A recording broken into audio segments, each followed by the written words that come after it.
पवित्र राखी पूर्णिमा शुभ दिन में कोणार्क पूर्वतन सांसद प्रसन्न पाटसाणी नूतन सूर्य मंदिर निर्माण द्वितीय पर्यायर मूलदुआ पकाई।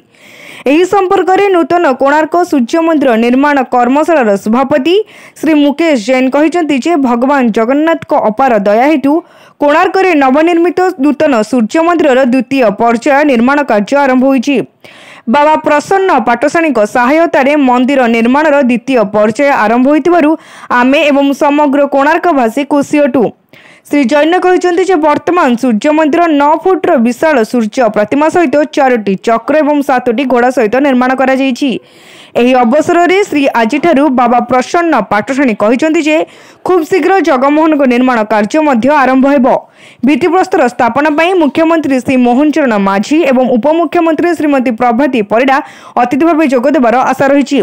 श्री पाटसाणी कहते जे जगमोहन अर्धेक अंश पत्थर मध्य खोदित होईछि। 100 टन पत्थर कोणार्क रे पहुंची। आगामी 3 वर्ष में कोणार्क एक विशाल नूतन सूर्य मंदिर प्रस्तुत हेबो।